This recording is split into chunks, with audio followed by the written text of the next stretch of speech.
I used to be a lot shittier about greeting crowds. I'd be like, what's up, motherfuckers? But I'm really nice now, so. Yeah.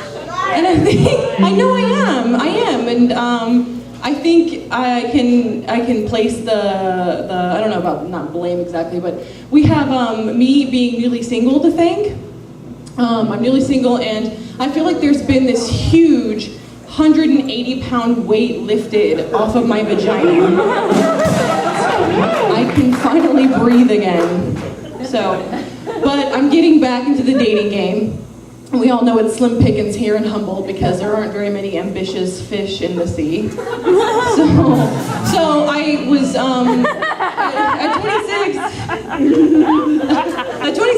I'm being tactical about who I'm going to date and how I'm going to go about it.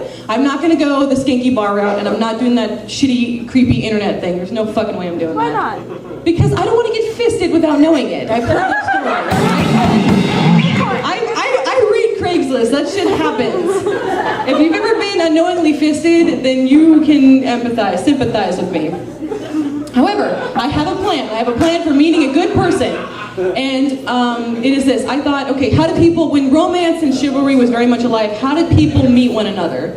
And I thought, okay, I could write poetry, and I could write a poem, and I could put it out into the world, and if my soulmate was out there, he would hear this poem, and we would connect, and it would be beautiful. So I wrote my first poem, and I'm going to share it with you guys if you're okay with that. Yeah. And if you have any notes or constructive criticism, please find me after my set. I'd love to hear it. But I'm very nervous. This is my first attempt. Okay, so if you're out there, listen up.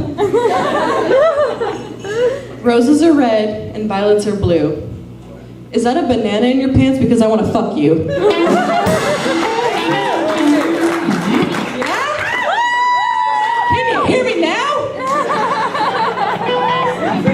Fine. I'm gonna be fine. I'm totally gonna have sex with someone. It'll be fine. So, I was married for 6 years though, and you forget how to date because if you've ever been married for 6 years, you know that you learn not so much how to love someone, but how to fucking hate them with all of your being. You fucking hate each other, and. So we hated each other, but he was a soldier, and he deployed twice during our marriage, and some of you might be able to empathize. I doubt it. You guys are like hippies, you don't do the military thing, which is fine, good for you. Or you can at least empathize. So, 2 deployments, it was very difficult, it's rough, because even though I didn't like him, I still worried about him because he paid the bills, you know, naturally. So, it was a business transaction. Let's just fucking call it what it is. So, but, you know, you worry a lot, and not even just about him getting shot in the face or being blown up, you know, it's the little things. I worried, you know, is he eating well? Is he warm enough? Are his feet dry? Whose cock is in his mouth? Is he warm enough? There's a lot to obsess about if you let your mind wander. Speaking of don't ask, don't tell, does anybody other than me hope the soldier that killed Osama bin Laden was gay? Pause that motherfucker! My back on that. I posed that question the other night in a room full of people, and the guy next to me was like, why? Why is that funny? I'm like, are you fucking kidding me? Is it funny for the man that killed the biggest villain of our time to have like an oral fixation and an unhealthy relationship with his mother? I hope when he fired that bullet that after it came a bunch of glitter.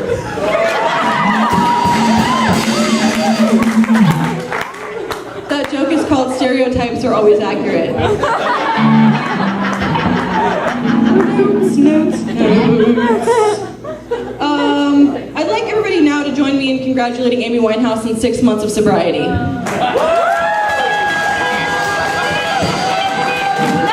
big deal. It's a big deal. Too soon? Too soon? Oh, okay. Hey, okay, what's the difference between Amy Winehouse and Amy Winehouse jokes? The jokes get old.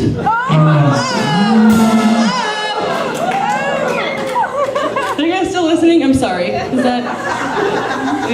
Should I go on? Should I keep going? Go on.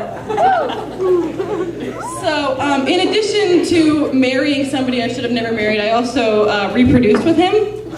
And the result was a child with autism. That is, she actually moonlights as an asshole.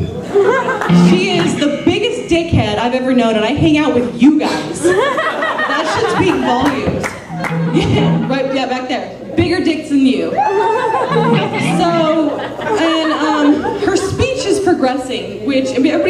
kept talking, it's so awesome. I love the days when she was like umming and mute and super like just banging on shit. I miss that because now we walk outside, we go to get into our Camry, that's our humble car, it gets us from A to B, and she says to me, she literally says to me, "Where's my airplane?" And I'm like, come again? And she's like, "Where's my airplane?" She's 5. And I'm like, I said to her, I very calmly said to her, I said, "Fuck you!" No, sincerely, fuck you, kid. You wanna know where your airplane is? I'll tell you where it is. It's somewhere over the Bermuda Triangle with my self-respect, my perfect body that you ruined, my hopes and my dreams, and the rest of everything I could have ever wanted for myself that you punched your way out of my vagina to dance all over. That's where your airplane is.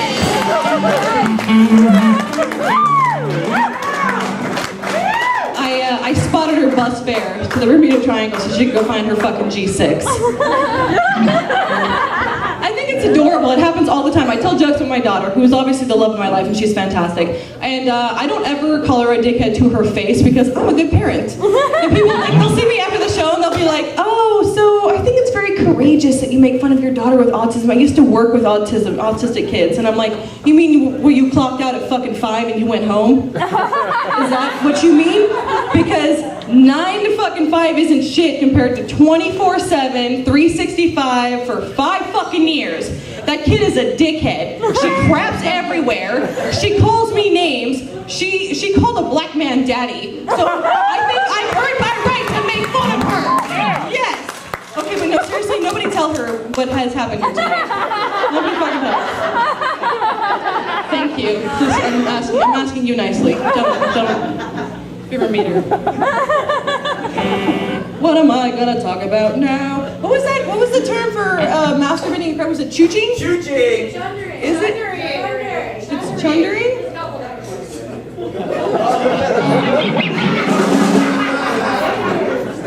How do you know that? Why are you arguing? Why are you attacking? I'm glad I'm not alone. I want to chunder with you guys. Is it okay? What is the term if you chew chunder in a group of people? Is there a term for that? It's probably chew chundering, huh? Circle jerk. Put it on Wikipedia. Make it a fucking thing. Once it's on the internet, it's immortalized. Let's just do this tonight. You're the first to hear it. When everybody masturbates and cries in a group, it's chew chundering. Now it's fucking written in stone. Let's all touch each other. Oh, how am I doing on time? Can I just do whatever the fuck I want? Are we good with this? Oh, hey, Ryan. This guy plays the sax. To be fair, will you give me my booze? I could use my booze. I'm gonna tell you guys a story about my former mother-in-law, who is fantastic, by the way. Thank you. Hey, cheers, motherfuckers. I'm really nice now. The band. So I went wine tasting in Jacksonville, Oregon recently, which is a beautiful place. And normally they don't let non-whites there, but I was I'm related to white people by marriage, so they let me in, which I thought was very progressive, very kind of them. So I went wine tasting, and I learned about a lot about grapes and aeration and bullshit. It fucking all tastes the same. So, but my mother-in-law came back, and now she's like very self-righteous and preachy about wine, and she holds her glass like an asshole. And she bought this $200 wine bottle opener, and she drinks wine every night. And God for fucking bid, you buy some $2 she will lose her marbles. And I feel like it's so stereotypical of white people to go on a vacation and come back for like 2 weeks or however long afterward. You get all super preachy, like you're better than everybody else because you know something. Like, you people, no offense, you're adorable, and you're super pale, and I love that. But you could go. That is called "It's Not Racist If It's True." But you could go on a vacation to like New Guinea and come back and get in my face about how you only eat cannibal now.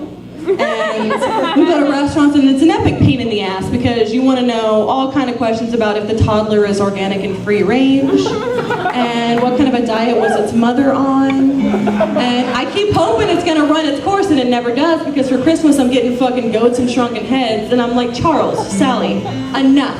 I get it. You're better than me. You're always going to be better than me because you're white, and that's fine.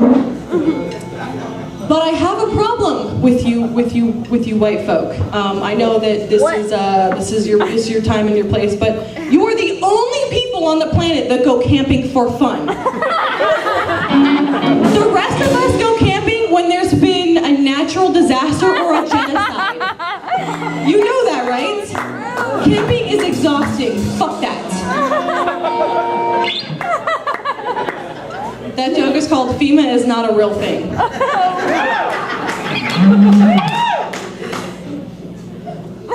I think I've run out of jokes, which sucks. I'm having fun being up here. Hold on, let me go through my half-ass notes. Yes, dear. So when you masturbate in a group of people, it's called climaxing. Oh. Do you hear that? Climaxing. Yeah. Somebody get on Wikipedia now. Circle. Oh no, I guess I'm done. Oh, I'm done. I'm all out of jokes. Oh no, I'm not. Oh, do you want me to get off stage? You guys hating this? Am I just fucking this up? Am I ruining your world? No. Yeah. Okay, I'm gonna make fun of my kid a little bit more, and then I'm out of here. I swear to God. No, good luck, right? By round of applause, how many people here actually have kids? Groovy. By another round of applause, how many of you hate your children? Thank you, sir, in the back. Thank you very much. It's an honest man, yeah. We're samesies. Okay, I know I make fun of her a lot, but there are actually a lot of perks that come with parenting a child with autism, and they're not as subtle as just I can park anywhere. I can park anywhere. I don't wait in line at Disneyland, fucking ever. I have not had to make good on a jury summons in 5 years. So these are good, right? These are good perks. So it's worth drinking into your third trimester, trust me. However,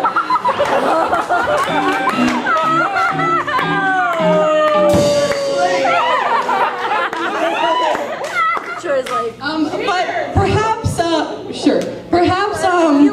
best of all of these fantastic perks is the knowledge of what an unlikely candidate my daughter is for molestation. Because you see, if you try to touch someone with autism, it's like setting off a tsunami siren, and I would like everybody here to visualize making sweet love to a tsunami siren. It's not sexy!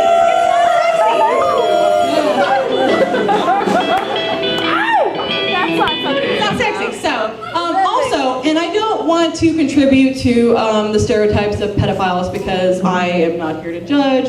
Fuck them, let's shit on their lawns, I'm not here to judge. However, I don't think that there are any living pedophiles that are just raking in the dough, and converting your ice cream truck into a handy, accessible vehicle is not cheap. It's not. Wheelchair lifts are expensive, and I have a feeling that the people that clapped earlier, your children are a lot cheaper thrills than mine is. And that helps me sleep super well at night. Sir in the back with a cigarette, that was at you. Okay, that's it. I just want to talk about that. I'm done. I have one more joke, and it's not good, but whatever. So, how do you make a fireman cry? How? You kill his whole family, duh.